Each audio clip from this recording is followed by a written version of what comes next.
Ya, pemirsa, kami masih terhubung dengan kuasa hukum Peggy Setiawan, Mayor Purnawirawan Marwan Iswandi, anggota Kompolnas Yusuf Warshrim, dan pakar hukum pidana Jamin Ginting. Dan pemirsa, kami kembali ke Pak Yusuf terlebih dahulu. Pak Yusuf, tadi kita sudah saksikan ya, saat ini memang Polda Jawa Barat terus-menerus melakukan pemeriksaan saksi-saksi, baik itu dari keluarga Peggy Setiawan, hari ini juga ada ayah Vina yang diperiksa. Apakah Anda melihat berbagai upaya penyidikan dari Polda Jawa Barat sejauh ini sudah on track?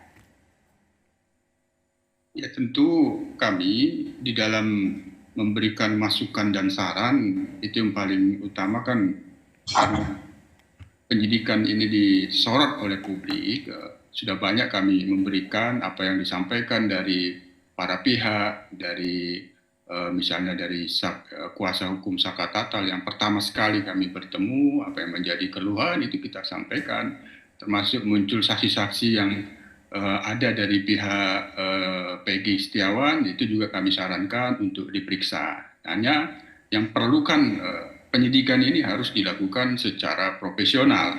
Jadi dengan profesionalisme itu akan bisa menjawab apa yang menjadi keraguan-raguan. Nah, keraguan-raguan misalnya apakah benar ini Peggy yang dimaksud adalah Peggy yang sesungguhnya, itu harus bisa dijawab dengan bukti-bukti. Tentu kan pembuktiannya kan harus secara hukum.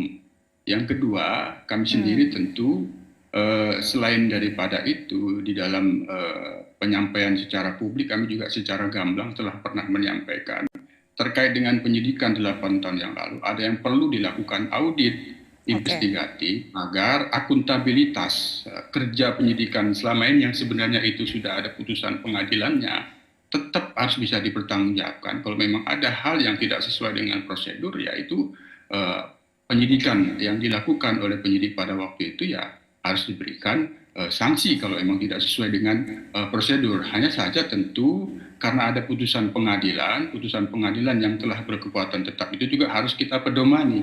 Nah, sekarang ketika ada penetapan tersangka terhadap Peggy Setiawan, kami sendiri juga pernah membuktikan ini bisa akan mendapatkan satu pembuktian baru. Apakah kasusnya ini benar-benar sesuai dengan yang telah divonis? Ini sementara ini yang bisa kita tangkap, walaupun kami sendiri sudah memberikan saran terkait dengan 3 menjadi 1 itu kan sesungguhnya sebuah koreksi yang dilakukan oleh tim penyidik baru Polda Jabar. Namun 3 menjadi 1 itu sendiri kami sendiri telah memberikan masukan agar dicari bukti-bukti lain untuk menjelaskan, untuk mendapatkan siapa sesungguhnya Andi dan Dani. Karena di dalam konstruksi dakwaan kalau kita bicara tentang motif bermula dari keterangan Andi, ada persoalan dengan geng motor ini. Itu kan menurut konstruksi dakwaan kalau kita lihat lebih jelas tentu itu ada di BAP. Sesungguhnya siapa yang menjelaskan Dani dan Andi ini. Ini makanya kita bersaran agar ini benar-benar dicari lagi, karena bagaimanapun ini punya dampak hukum. Dampak hukum yang ditimbulkan atas putusan pengadilan sebelumnya tentu ini juga perlu dimintakan pendapat ahli hukum pidana terkait dengan apabila keputusan final 3 menjadi 1. Nah, posisi kami sendiri dalam hal ini tetap bersaran untuk terus dicari bukti-bukti agar benar-benar sampai jelas memastikan ada atau tidak adanya tentang identitas Dani dan Andi yang itu sudah disebutkan di dalam putusan pengadilan. Nah, itu posisi Kompolnas. Baik, Pak Jamin, kalau dari kacamata hukum pidana, Anda melihatnya apa sebenarnya yang dilanggar? Apa yang tidak sesuai dalam penyidikan kasus Vina sejauh ini? Saya nggak melihat konteks 8 tahun yang lalu seperti apa. Tapi kalau kita melihat didasarkan kepada orang yang sudah dijadikan DPO, itu pasti dia sudah jadi tersangka. Karena nggak mungkin kita mendpo-kan orang belum menjadi tersangka karena masih saksi. Lalu dia menjadi tersangka, kita DPO-kan, berarti sudah 2 alat bukti sudah cukup menyatakan orang ini sebagai tersangka. Lalu menghilangkan nama tersangka itu nggak bisa dengan sendirinya tanpa ada yang namanya pemberhentian penetapan penyidikan orang yang menjadi tersangka tersebut.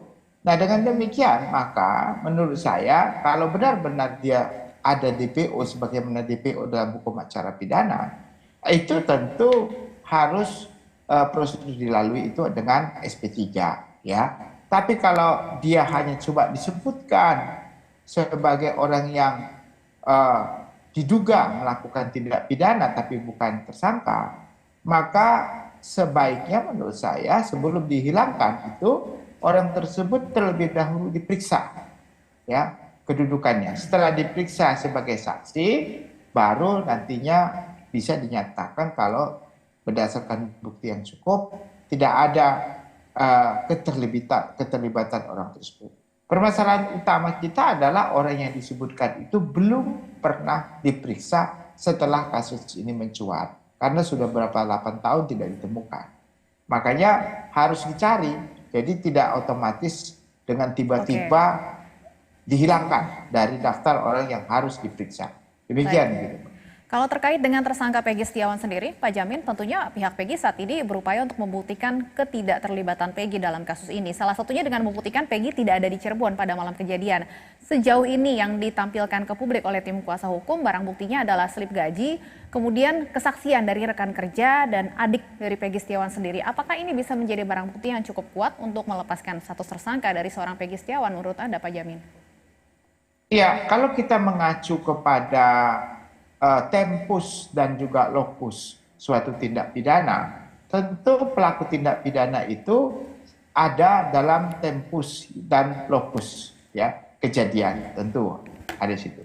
Nah, kalau alibi yang menyatakan kalau orang tersebut tidak berada di situ pada waktu tertentu, maka itu bisa membuktikan sebenarnya perbuatan pidananya tidak ada, ya, kecuali kalau dia itu orang yang menganjurkan suatu perbuatan pidana dalam penyertaan.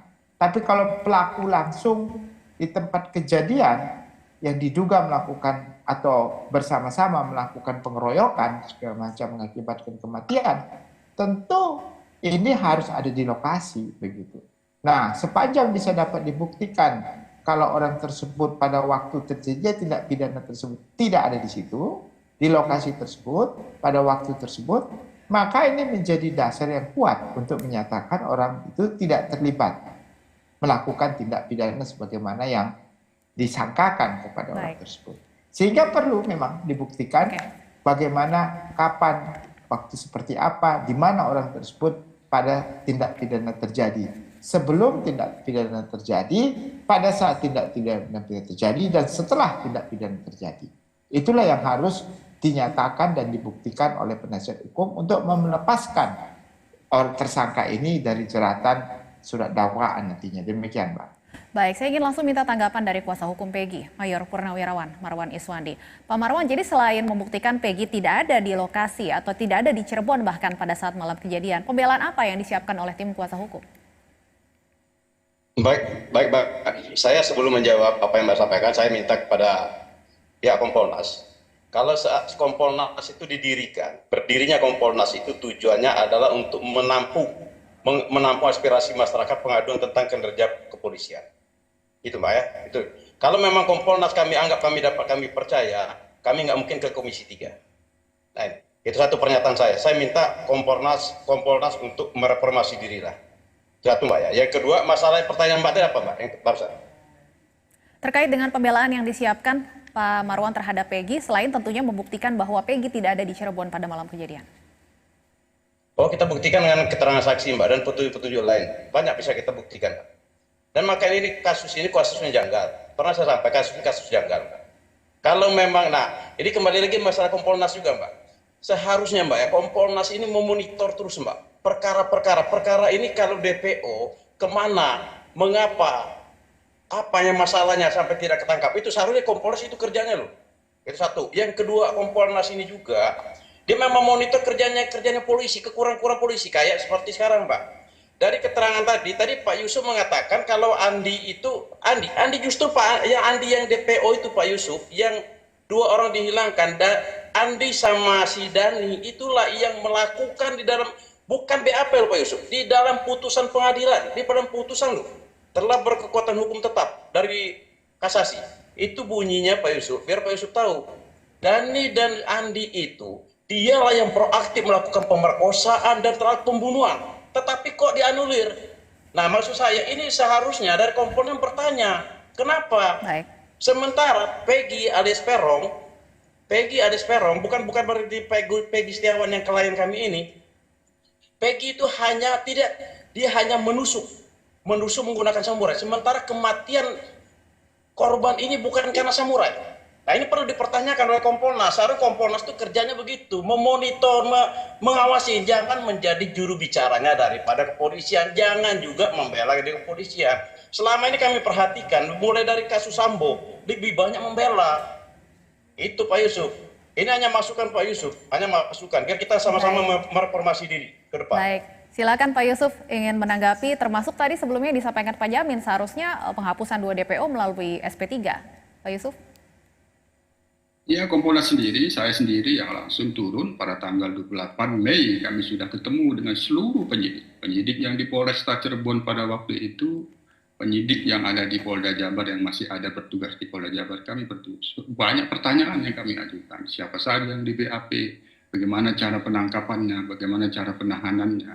Itu semua kami tanya, termasuk 8 tahun yang lalu, mengapa ketika ada ditetapkan DPO yang itu sudah juga disebut di dalam putusan pengadilan itu tidak tertangkap. Nah itu sudah kami tanyakan semua dan sebagian penjelasannya itu ada juga penjelasan kami ke publik melalui sarana media yang apabila itu ditanyakan apa hasil klarifikasi yang kami lakukan itu sudah kami tanyakan.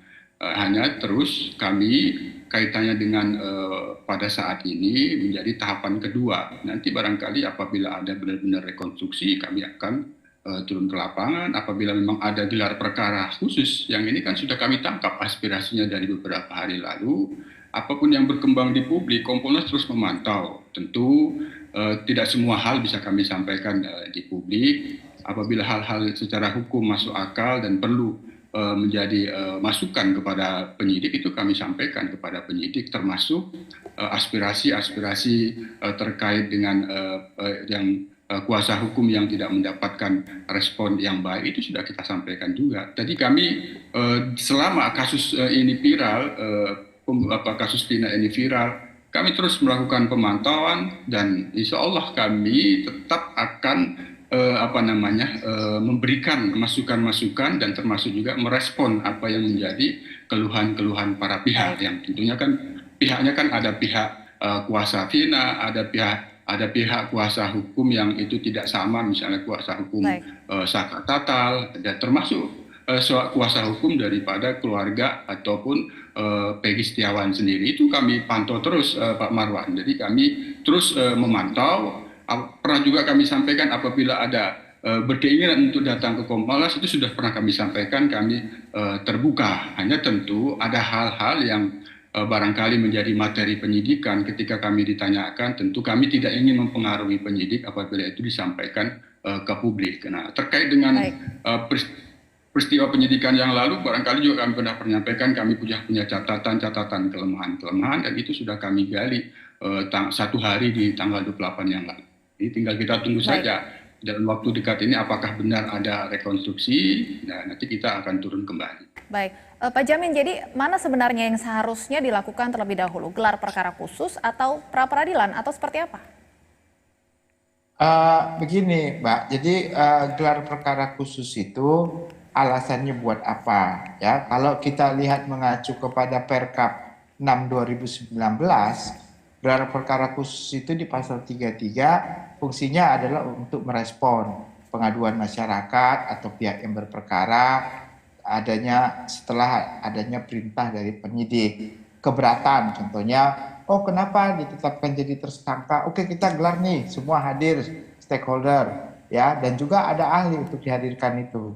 Nah, nanti dari situ dibuka secara terang dan benderang begitu kan, dan ada fungsi pengawasan Propam di situ ya. Nah, jadi nanti dibuka di situ terang-terangan begitu. Nah, itu bisa dilakukan gitu atas permohonan para pihak yang merasa dirugikan dengan penetapan tertentu oleh penyidik begitu. Jadi bisa dilakukan itu. Bisa juga dengan pra-peradilan.